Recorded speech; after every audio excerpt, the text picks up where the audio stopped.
Greetings and welcome to the third of 5 lectures on polyliteracy based around Robert Hall's book, New Ways to Learn a Foreign Language.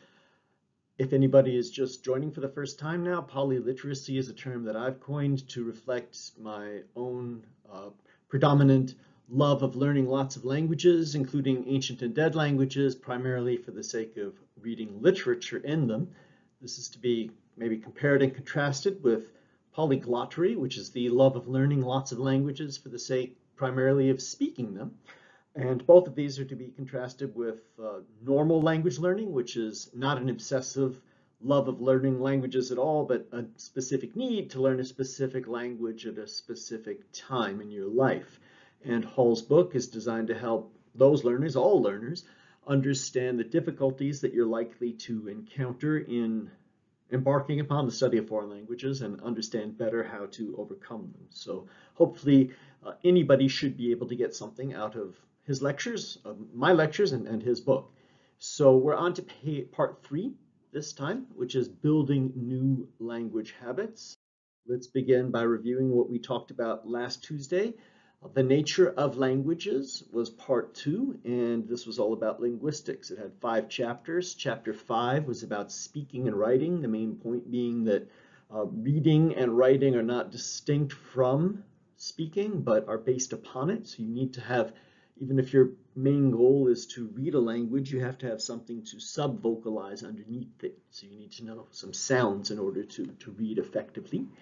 Chapter 6 is about speech habits, and there he talked about, more than anything else, the fact that elementary language learning is habit formation. Intellectual analysis comes in and plays a role in the intermediate level and specifically at the advanced levels, but the elementary levels of language learning are all about forming speech habits. Chapter 7, System and Structure, is basically just an overview of different parts of linguistics, because he believes linguistic analysis will help you understand the problems you're likely to encounter. I completely concur. So he talks about phonetics, phonology, syntax, morphology, definitions, and the like. Chapter 8, Meaning, Semantics, he has a separate chapter for that. And Chapter 9 was about language and society, the fact that we all have different registers of speech, different ways of using language at different times, depending on our dialect and the like. So today we're going to go on to part 3, building new language habits. There are 4 chapters in this. He has 1 chapter for each of what he calls the 4 main stages of language learning. The first and most important stage is imitating and memorizing. So in this chapter, we're going to look at how one can go about internalizing material as swiftly and efficiently and effectively as possible upon which to build for further learning. Chapter 11 is called Discovering the Patterns, and this is where you bring in intellectual analysis to understand what it is that you've internalized. Once you have something inside of you, then you can look at it and understand what it is. Chapter 12 is called Practicing the Patterns, and is obviously about different ways to intensively practice. Now you understand it. First you internalize it, then you analyze it. Now you understand it, and you can practice it. And after you've practiced it enough, then you can put it into practice by reviewing, improvising. So this is the stage when you take everything that you've learned and you put it into action in your own new formulations. Hall jumps rather swiftly into the nuts and bolts of, well, imitating and memorizing. And I have been commenting upon his ideas, first presenting them and then giving my take on them as I develop them further or update them or indicate how in my own writings I'm planning on writing something similar, and we'll approach this. But here I think it would be better to give some sort of a pre-commentary, because I think it's too precipitous to just jump into how you go about doing this. I think that in order to really effectively succeed at learning foreign languages, you need some mental preparation before you can start building the habits. I think it is not often enough acknowledged or stressed that learning a foreign language, as wonderful as it is, as fascinating it is reinventing the wheel. It's an inherently redundant task. because you know a language already, when you come to learn a foreign language, you're learning how to do something that you already know how to do. And no matter how many wonderful intellectual reasons you might have for doing that, you're going to have a certain degree of unconscious psychological resistance to that. Something inside your system is going to tell you, I know how to do this already. Why am I having to learn how to do this again? I'm not going to be able to do this as well as I can already do it. This is a lot of work for something I'm already perfectly capable of doing. There's going to be a lot of unconscious psychological resistance that you need to acknowledge. And I think you can only overcome it if you have certain philosophical underpinnings. If you've thought about some philosophical points for why you should be reinventing the wheel, then that's something that your system will accept doing, I think, a bit more easily. So this may sound like a terrible paradox, but I think it's really true that in order to have the best chance of succeeding at learning a foreign language, you shouldn't look at learning a language as learning a language. You should forget about the fact that you're learning a language and focus on something else. You should regard it as another kind of intellectual task. Yes, it's learning a language, but that's just the mechanics of it. What is it that you're really doing? You can regard learning a foreign language instead of as learning a language. You can regard it as, for example, correcting accidents of birth. I'll explain this more in the next 3 slides. You can regard this as either spiritual development, if you like to think in spiritual, philosophical, religious terms, or if you don't, you can look at it as human capital development, how to make the most of your mind. And you can regard it as a way to expand your intellectual horizons in a form of mental exercise, as a big stretch to expand your reach of what you can do with your mind. I really invite you to follow the next 3 slides and then to take the points that I put on them and really, really cogitate them, contemplate them, meditate about them, think about them, and see if they make any sense to you. If they do, really try to believe them. Really don't just say, that was an interesting talk, I heard that, but internalize them, think about them, and make them part of the way that you think. And if you can do that, then I think that you will have a much better chance of really succeeding in learning languages meaningfully and deeply. So the first point, I would call it a philosophical point number 1. This is for all language learners. For your typical learner, again, as I described, as somebody who's not obsessed with or fascinated by learning foreign languages in general, but just wants and needs to learn a specific language for a specific reason right now. From that kind of person all the way through the most obsessed person with the most severe form of polyitis, you can think about this point. And the point is that none of us have any choice regarding our native language or native languages if you come from a bilingual or more background. You're born into a speech community utterly beyond your control. You happen to be born into the English language or the Chinese language or some other language. You have no control over that whatsoever, the community that you're born into. And yet, that language completely takes over your mind. That language thoroughly programs you. That language becomes everything the way that your mind works. Programmed. You must think through this language. Everything that you think is completely conditioned by, determined by, colored by the programming that you have, the language that you're thinking in, which again was absolutely not your choice. That's always been the case. And even more than that, than the fact that you can only think in the terms of the language that you happen to be born into, I think in these days we face more and more and more instances of outright propaganda, of media manipulation, of commodification, of commercialization, of people trying to control your mind, of people maybe brainwashing you, really just trying to control your thoughts and tell you what to think and show you how to feel, and all of these things are done through your language, and you have no control over the language that you were given.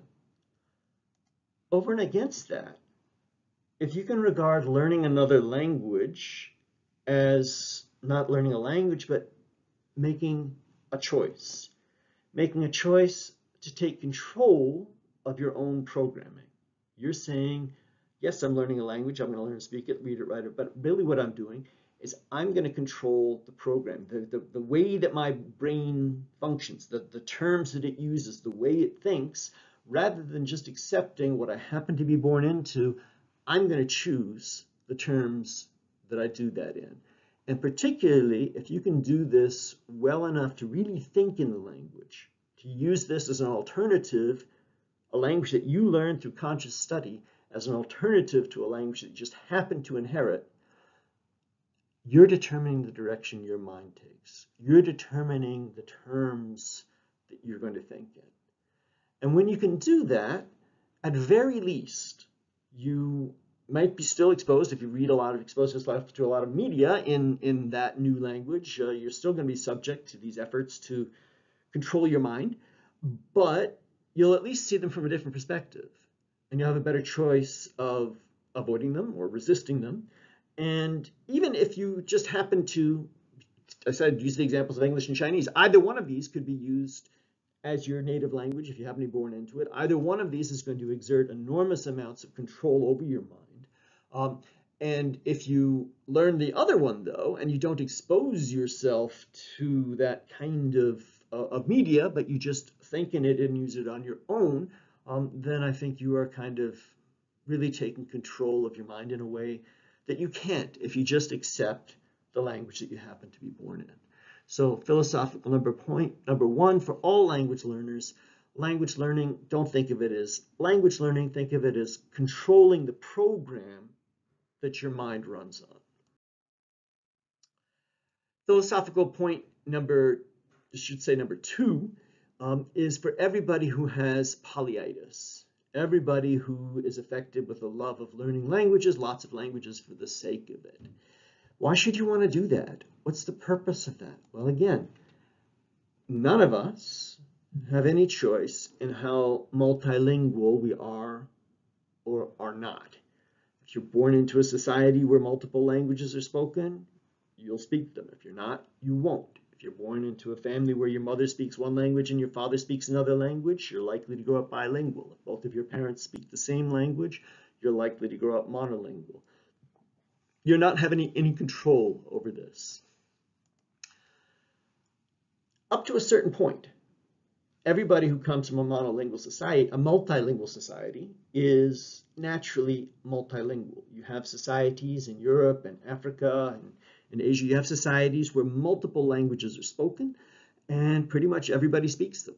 A country like Lebanon, pretty much everybody knows some degree of Arabic and of French and of English. It's not unusual at all for a Lebanese person to be trilingual. There are societies where you have 2 languages, 3 languages. There are families where you have 2 or 3 languages, up to a certain point. That point seems to be, from all of my understanding, conversations and observations and reading of anthropology and the like, seems to be at about half a dozen languages. There are societies, or big cities mainly, in Africa and in Asia, where you might find a dozen languages in common use. A dozen languages might be used in the same city. But it's not common to find people who know a dozen languages. But it is common to find people under those circumstances who might know 5 or 6 languages. It's not to say they know them all fluently. They might know only one of them, might they be literate in, and another one they might only know a certain sort of, use it in certain circumstances. Might have very different levels, but nonetheless they have some degree of ability in 5 or 6 languages. So if you look at it from that perspective, it's your birthright as a human being to know 6 languages. Any human being who's born into an environment where lots of languages is spoken can just acquire a certain degree of up to about 6 languages. You didn't get to do that. You got cheated. Circumstances didn't put you in a position where you could go and you could get your inheritance. Your heritage was taken away from you. You can get it back. Conscious application. The point of learning lots of languages can be to, again, to take back that heritage, to do with your mind what any mind should be capable of doing. Any mind should be capable of knowing that number of languages. You should be able to do it too. You don't have to do it all at once. Systematically learning your half-dozen languages, well, you can regard that as a lifetime project. But getting to sort of the degree of human capital or spiritual expansion where you say, yes, the human mind is capable of absorbing and knowing a half-dozen languages, and I didn't get to do that, but I want to be able to do that. It's something I can do. This should be point number 3. Sorry for the mistakes on the slides. This is just for people who are interested in becoming polyliterate. None of us have any choice in when we're born. None of us have any choice when we live. If you're alive now, you happen to be born now, you had no control over that. Whom can we speak with?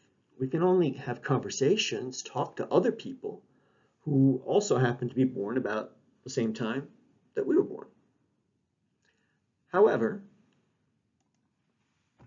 for about 6,000 years, 25 years being a generation, 25 divided by 6,000, for about 250 generations, in some places, people have been able to write their thoughts down, their conversations, their ideas. They've left words behind that they considered to be of value. The heritage that we have from the past, I've mentioned this before, that there's a winnowing process by it. Literacy was less common. If somebody knew how to write, it was to write down something important. It was harder to write. It took time. Materials were not there, and things happened to be copied, had to be copied in scriptorium, and that had to be something that people considered of value. So there were plenty of laundry lists, I'm sure, 5,000 years ago, but those are gone with the wind and the dust. But things that we have, like the Epic of Gilgamesh, have remained because people consider it to have great meaning and value. They've left behind words that are there, that we can possibly know. So diachronic language study, studying languages of the past across time, is the closest thing that we can come to time travel, to going back and to accessing those words, those ideas, those thoughts, those words of wisdom, spiritual texts, words, great works of literature that they left behind, and sort of honoring the fact that they did so. To say to people who can't speak to us with words anymore, we're still listening. What did you have to say? You thought this was important? Let me know what it is. Getting at the great books that have been left behind, time travel is a great reason for learning languages. So if you have these kind of things in your heart, rather than just saying, I'm going to learn another language, you're overcoming that unconscious psychological resistance to saying, I'm just reinventing the wheel. No, I'm not reinventing the wheel when I do these things. I'm doing something different. So please keep these things in mind when you embark upon building new habits, and I think you will have a better chance of succeeding at them. That's my preamble. Now on to Hall. Chapter 10, Imitating and Memorizing. This chapter starts by talking about the fact, and I totally agree, that the only way for any person to learn a new language is to build up habits that are akin to the habits that the native speakers in that language have. And you want to do this. This needs to be automatic. You don't want to do this randomly. You don't want to do this haphazardly. You don't want to do this just by stumbling into the circumstance and picking up things and acquiring whatever you happen to encounter. It's much better to be systematic about this. And that's why textbook authors, good textbook authors, or people who write manuals for learning languages, proceed systematically, starting at easy, going to difficult, starting with what you really need to know first to what it's important to know, but you don't need it immediately, starting what is useful to get by to how do you express yourself in an elegant, refined fashion.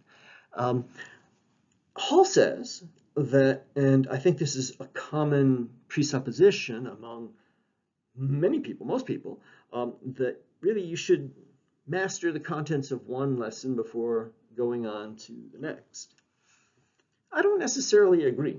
There are certain kinds of textbooks in particular, certain ways of studying that I have outlined and articulated, where you don't necessarily need to master it step by step before going on, but rather you can get a bird's eye view, and then you can continue to cycle through the material, and each time you go through, it's like peeling an onion. You go to a deeper layer, but it's possible to get an overview of the whole thing initially, and then to dive deeper and sort of have a holistic perspective rather than necessarily needing to master one section before going on to the next. Hall makes a wonderful point about the value of bilingual text columns. Learners should be told the meaning of what he is memorizing, not forced to decipher it as a kind of puzzle. That is the case in some more modern books that I've seen. I don't want to call out any publishing company in particular, but there are books where it seems like they're paradoxically forcing you to translate when they're trying to get you away from translating. There seems to be thinking that there's something wrong with telling you exactly what you're hearing. He says this is part of a language learning process. This is not an intellectual exercise right now. This is fixing the meaning of the sentences holistically in your memory. You want to do this as soon as possible. He mentions, just mentioned about translation, he's talked about this in earlier sections, it's a good thing to do when you're advanced, when you understand the fine points of the language, when you see things. There's a time and a place for everything, and translation can be an excellent exercise, but this initial imitating and memorizing period, you should not be doing any translating. You should know exactly what the meaning is. You should see both the target language and the learning language, and you should never be in the doubt of what you're learning when you're in the internalizing stage. He mentions something, and again, his book here is for the spoken language services, and you can see this in that Army method, the Foreign Service Institute books and other things like that.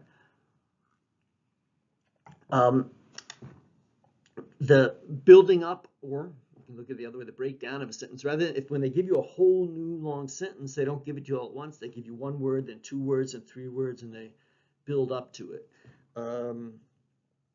They seem to have thought that that was necessary at a certain point in time.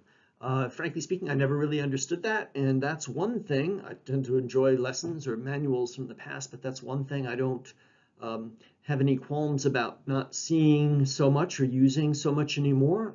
We're going to have a follow-up discussion circle about this, of course, and if anybody has any different ideas about the value of these building up or breaking down of sentences, I would be very eager to hear those and to discuss those. What he's talking about, and he gives examples of these in many different languages, are what he calls basic sentences. And he seems to be very defensive at this point against potential attacks by people who are saying that you're basically, I think he calls it barbershop language. You're teaching basic, everyday, sort of really simple conversation things, and the goal of learning a foreign language should be able to kind of, what I said before, be able to think in it. So you want to be able to have an interesting, intellectual, meaningful discussion in it, and you're just giving people the most simple, everyday, ordinary, everyday life conversations. And he's defensive about that, and basically says that you need to build up to it, and he's not sticking with that level, but this is just the initial level, and everything will grow out of that. I agree 100% with him when he says that when you learn this way, you have to overlearn thoroughly. Okay. Again, this is not an intellectual stage. This is habit formation and motor memory, and you really need to thoroughly internalize a chunk of the language and have it inside of you with no questions and no hesitations. And then, again, we'll go to the next stage. Then we analyze. Then we understand. That comes later. But this kind of thing you're doing here, you have to thoroughly internalize, which he calls overlearning. He says that this is time-consuming and a wearying task that takes considerable effort. Again, I just don't necessarily agree with this. Learning language always takes time, yes, but it's not wearying. It can be invigorating. And the effort can be perceived as an enjoyable game, a fun thing, rather than an exertion that's going to wear you out. I think it would tie back kind of into the same approach that I mentioned before. If you're taking that bird's eye view, peeling an onion, going back and cycling in various levels, you're getting deeper and deeper understanding. Whereas if you're trying to master something initially and only do one thing and make sure you know it, if you don't know it and you have to force yourself to know it, maybe that's more wearying. But I don't think it necessarily needs to be this way. And I think it ties in to his use of basic sentence.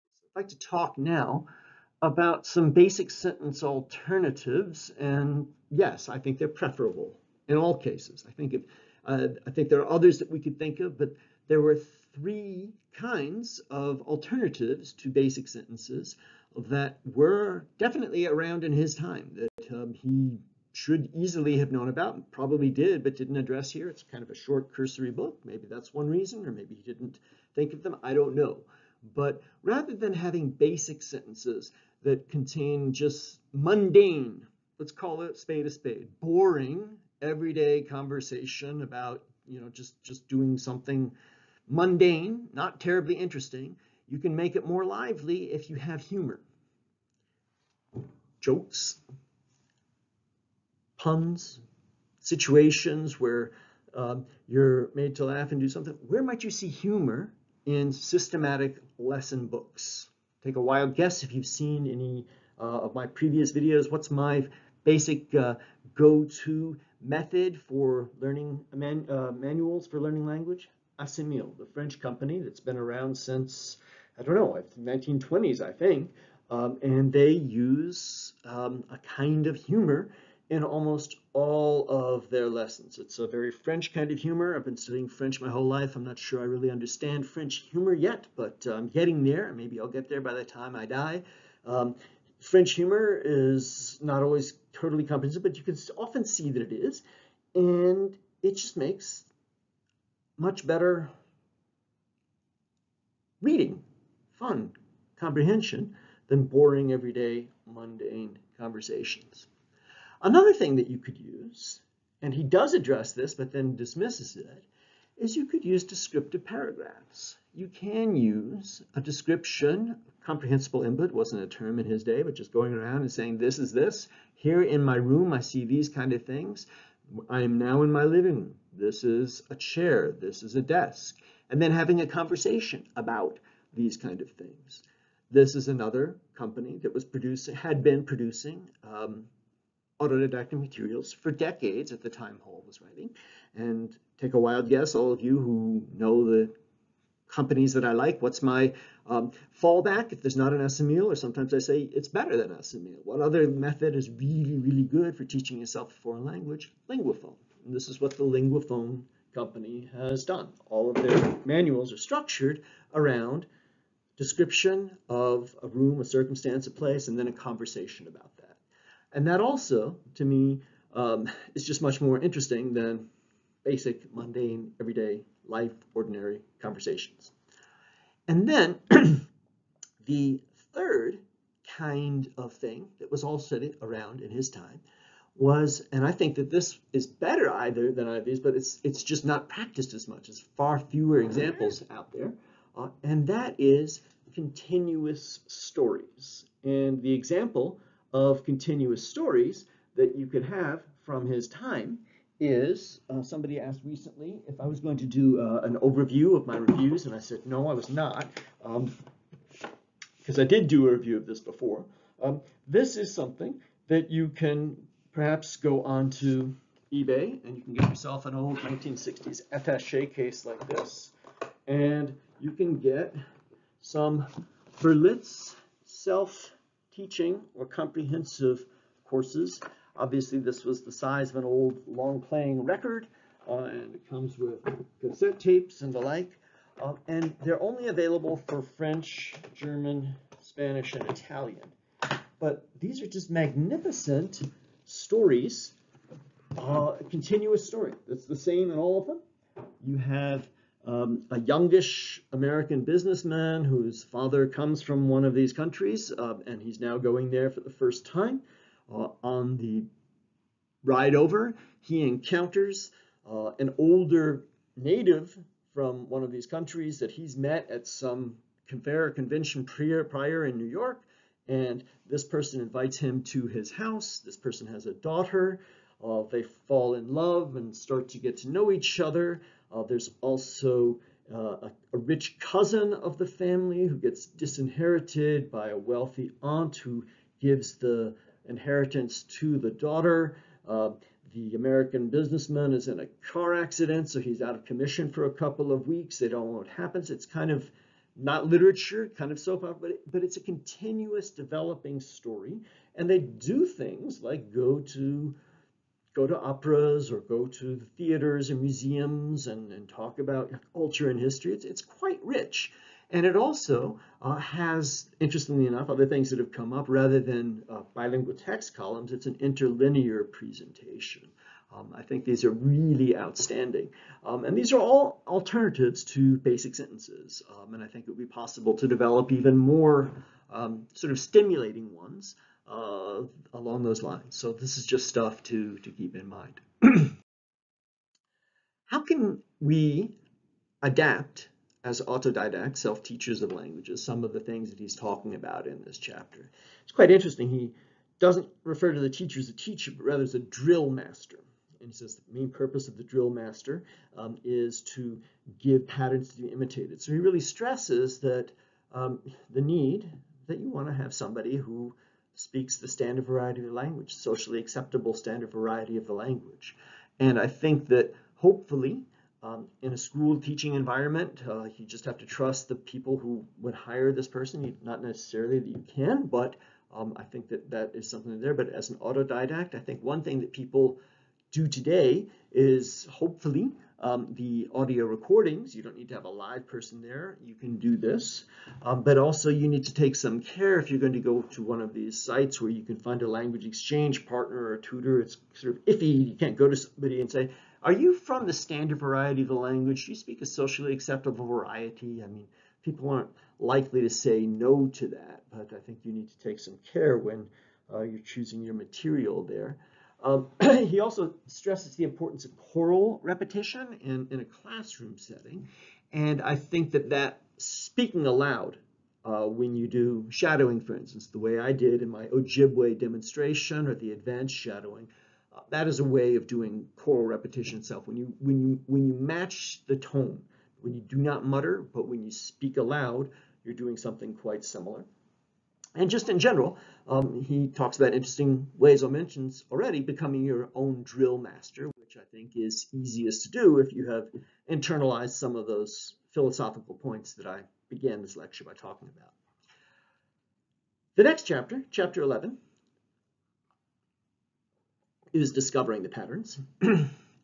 And this is basically, again, these terms didn't exist, but basically in this modern debate that has emerged where so many people say acquisition good, learning bad, he flips that around. He says acquisition wasteful, learning very good, intelligent. And I tend to definitely agree with him in this point that basically post-pubescent people need some analytical awareness of what they're seeing, what they're doing. They're going to run into trouble. They're going to run into problems. They're going to run into interference in their native language. If your mind is capable of looking at resources to explain that, and these resources exist, it's wasteful not to do that. So discovering the patterns is all about that for the purpose of overcoming the difficulties, which can be, as he points out, from any level of linguistic structure, referring back to the earlier chapter about phonetic level, syntactical level, morphological level, all of these things. In this chapter, he focuses mainly on pronunciation and spelling, but then he goes on. Got another slide for grammar, because he's mentioning already that in his time, and I think this is only intensified, he starts out by defining grammar, redefining grammar, as analysis of structural patterns in language habits. And what I was about to say is that in his time already, and I think intensified more so now, there's this idea that grammar is somehow to be avoided, let's get rid of it if we can, let's de-emphasize it. Well, he says no, using it particularly and defining it in this way, we need to give it more attention, we need to give it more stress, because grammatical explanations do two really good things. Grammatical explanations help somebody who's learning a language to see their patterns in what you've memorized. And once you see the patterns, you can compare them and contrast the patterns with what's going on in your own language and see how they're different and learn how to develop these better habits. Understanding grammar in this way also can help you in making new combinations. So these are the two purposes of grammar. He does say maybe we should banish grammar in the old terms that he says, he calls, I love this, ingurgitation and regurgitation of rules. So just memorizing paradigms. I, autumn, is, as, is. I don't know if there's anything wrong with that. That's kind of fun. That's like chanting or singing, Latin grammar paradigms.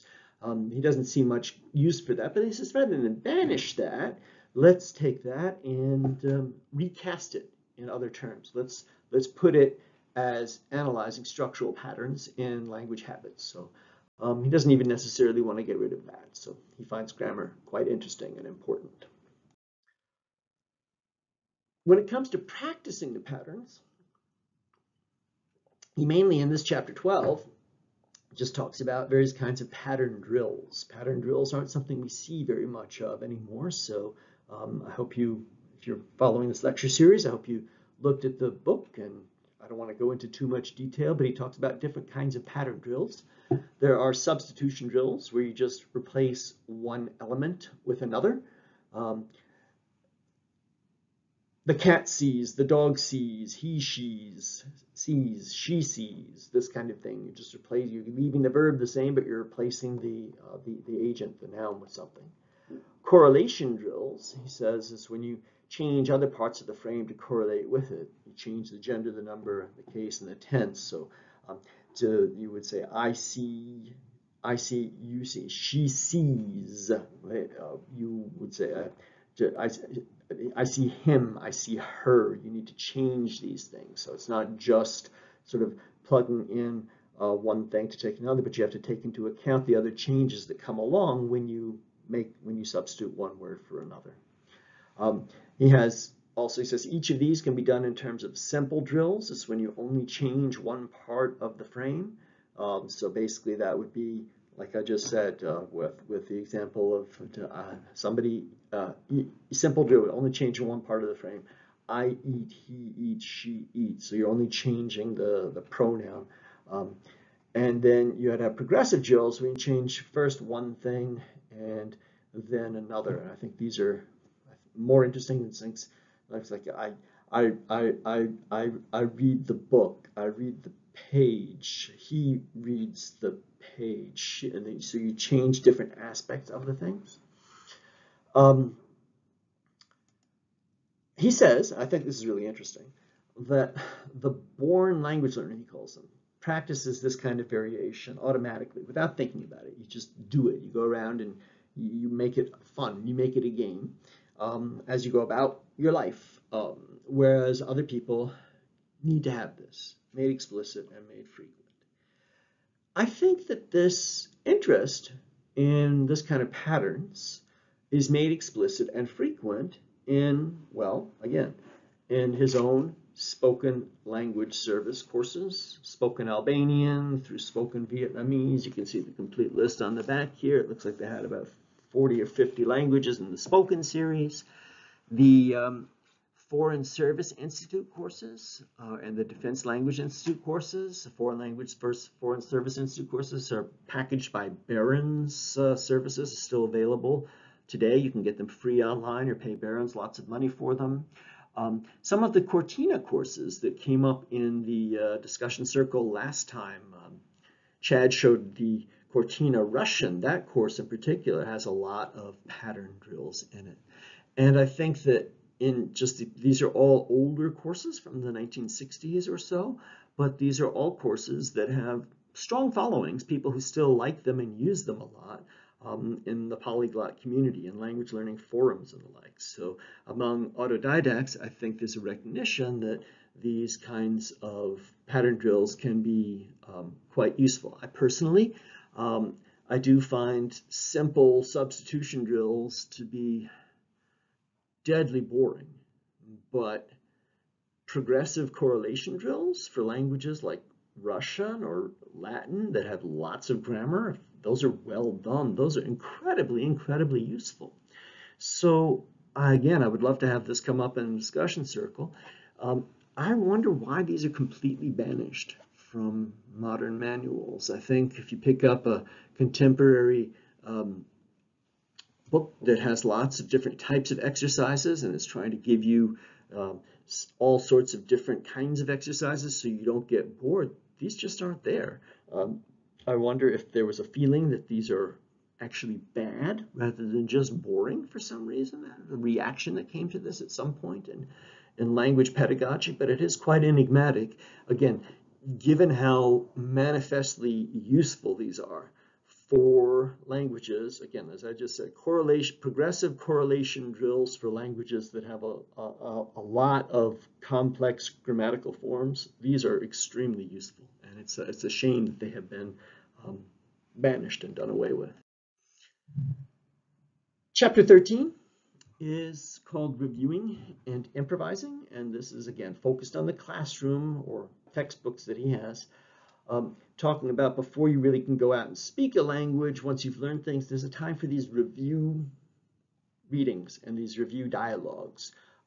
These are times to step in and look at new arrangements of words and constructions you've already seen. So I think you can kind of see this in pretty much every Assimil course. For example, you have the lesson gives you some new vocabulary and words, and then the exercises afterwards show the same words, same ideas, but just in different combinations. So it's this kind of idea. And he says when you're practicing these kind of things, again, you're still not at the level when you're really trying to get to free conversation and speak your mind and really come up with new constructions. It's fine if you make minor variations in this, but again, we're still not at the level here at this early stage of trying to get to originality or individual expression. These are ultimate goals. This is something you want to do eventually, but this is just not something that you're striving for in the elementary stages. How can we adapt this to autodidactic study? Again, his book seems here is talking mainly about classroom things. I think this is something just already inherently done and understood by all the polyglots that I've encountered. We all sort of understand something that people who take languages in classes don't. I mean, you are going to use multiple manuals. If you're trying to teach yourself a language, you're going to use a teach yourself book and a colloquial book and an Assimil and a linguaphone if they're all available. You'll use multiple generations of Assimil books if they're available to you. When you're engaged in autodidactic study, the review comes by using multiple books for the same language, whereas people who take elementary language in school want to go straight on to the next level. They're going to rebel against repeating sort of the same material with another book. But when you're your own drill master, your own conversation partner, getting these kind of things in a different presentation is extremely helpful. Finally, he goes on to talk about what kind of person learns well.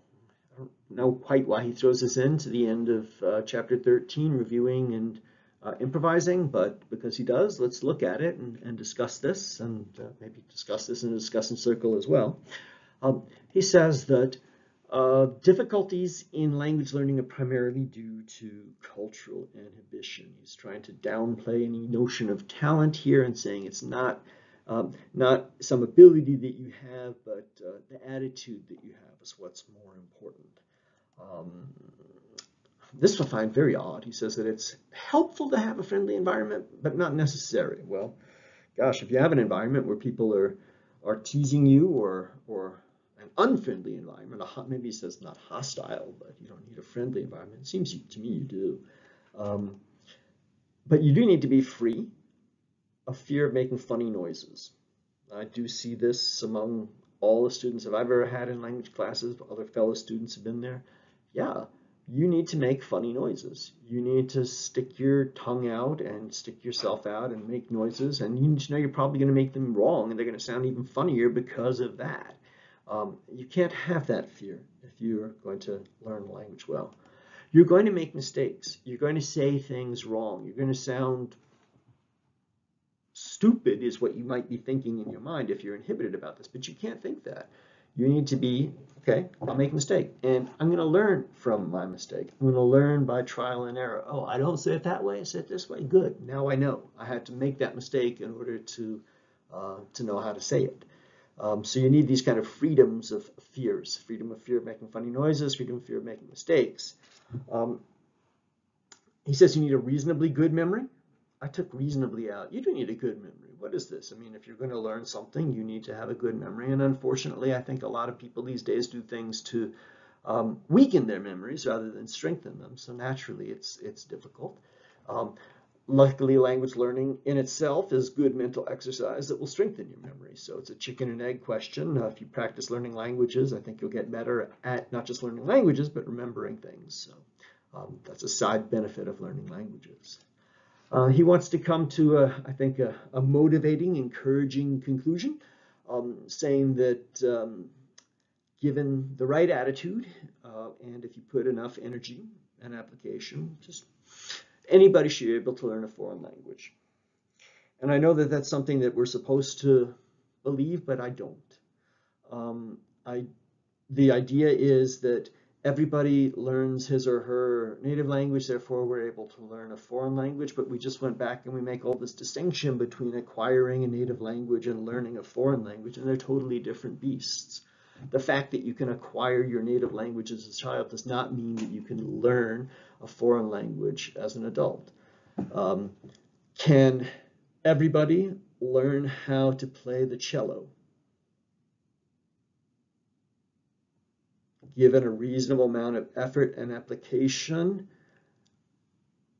if you have two hands, then you should be able to take the bow and bring it across the strings.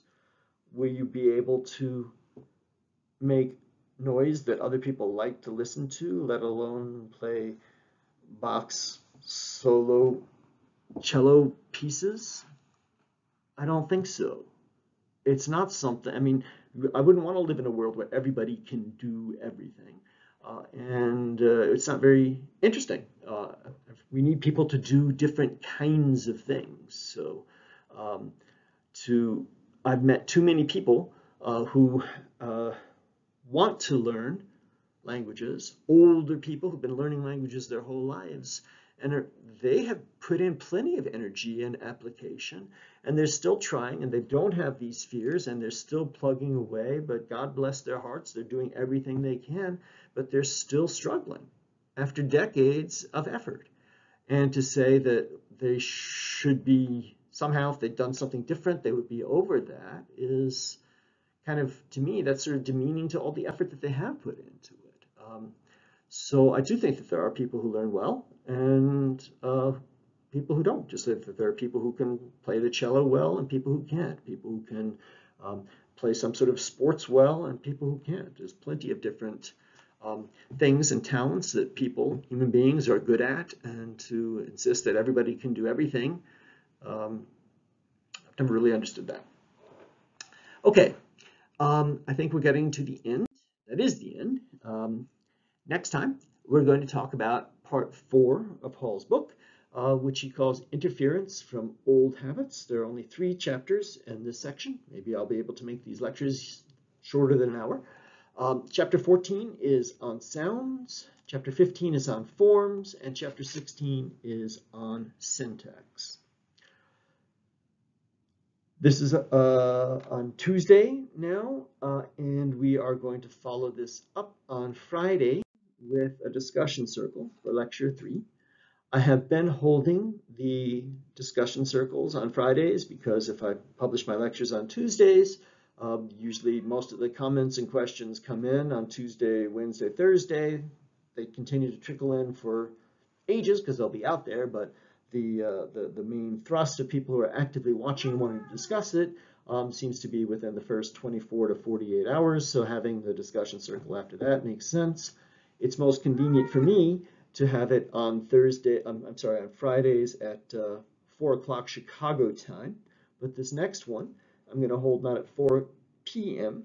but at 10 a.m. and the specific reason for that is because I'm totally aware that I have quite a number of people watching my videos and perhaps wanting to participate in these discussion circles who are in Russia and Poland and Germany and Britain and Europe in general. And so this is to accommodate them because 4 p.m. here is late in the middle of the night for them. Because of that, I am asking the indulgence and understanding of a number of people who have expressed interest in being in the discussion circles and said, well, they couldn't be in the last one or this one. They'd like to be in maybe this coming up one.